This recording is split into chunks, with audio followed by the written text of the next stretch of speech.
अस्सलाम वालेकुम व्यूवर्स, मेरा नाम मुजफ्फर इकबाल है और आप देख रहे हैं मेरा YouTube channel Muzaffar mix vlog. तो आज आपके लिए बहुत ही आसान रेसिपी लेके आया हूँ जिसको बनाने में तो बहुत थोड़ा टाइम लगता है, लेकिन उसको ठंडा करके खाने में थोड़ा सा टाइम लगता है।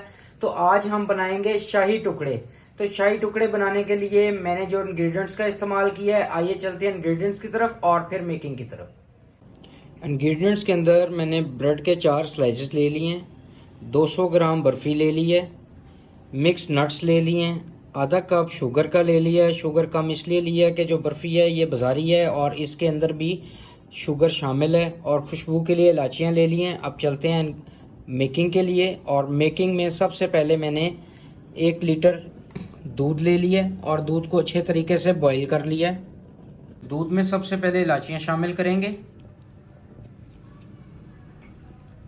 थोड़ी सी शुगर शामिल करेंगे और इसको थोड़ी देर पकाएंगे ताकि दूध के अंदर खुशबू आ जाए।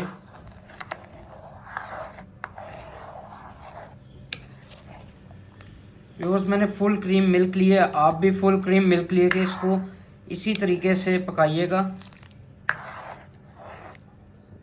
ब्रेड के किनारे उतार लेंगे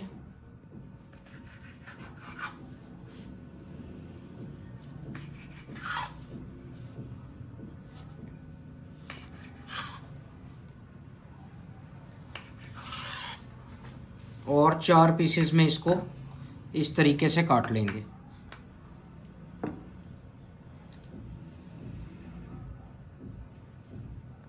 चीनी और इलायचियाँ डालने के बाद दूध में एक अच्छा सा बॉईल आ चुका है। अब हम इसमें बर्फ़ी तोड़ तोड़ के शामिल करेंगे।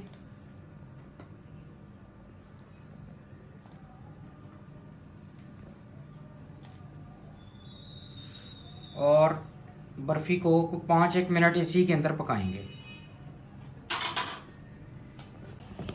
बर्फ़ी दूध के अंदर अच्छे तरीके से हल हो चुकी है। जो छोटे छोटे से पीसेस इसमें बचे हैं, गर्म होने की वजह से दूध के अंदर खुद ही हल हो जाएंगे। तो अब हम इसकी ड्रेसिंग की तरफ चलते हैं और सबसे पहले हम अपने जो नट्स हैं उनको बारीक बारीक काट लेते हैं।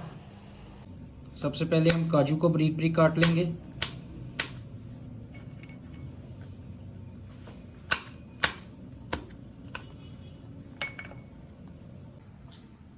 ब्रेड के स्लाइसेस जोड़ेंगे।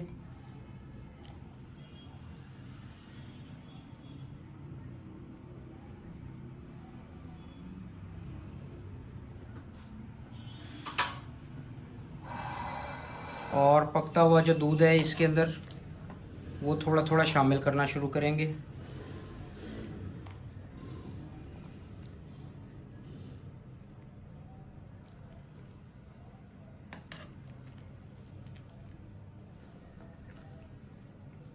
ब्रेड के कंप्लीट स्लाइसेस जोड़ चुके हैं। अब हम इसके अंदर बाकी का जो ये दूध बनाया था हम इसमें शामिल करेंगे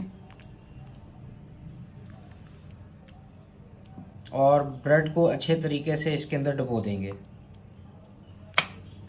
अब हम इसके ऊपर जो नट्स चॉप किया था वो थोड़ा थोड़ा गार्निश कर देंगे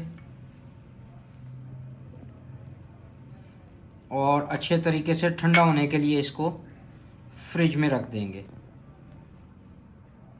हमारी आज की रेसिपी बनकर तैयार हो चुकी है। आज की बहुत ही आसान रेसिपी, आप इसको घर में लाजमी ट्राई कीजिएगा और आप इसको अच्छे तरीके से ठंडा करके खाइएगा। इसी तरीके की अच्छी और मज़ेदार रेसिपीज़ देखने के लिए मेरे चैनल को लाइक कीजिए, सब्सक्राइब कीजिए और बेल आइकन को दबाना मत भूलिएगा। मुजफ्फर इकबाल को अपनी दुआओं में याद रखिएगा। अल्लाह हाफिज़।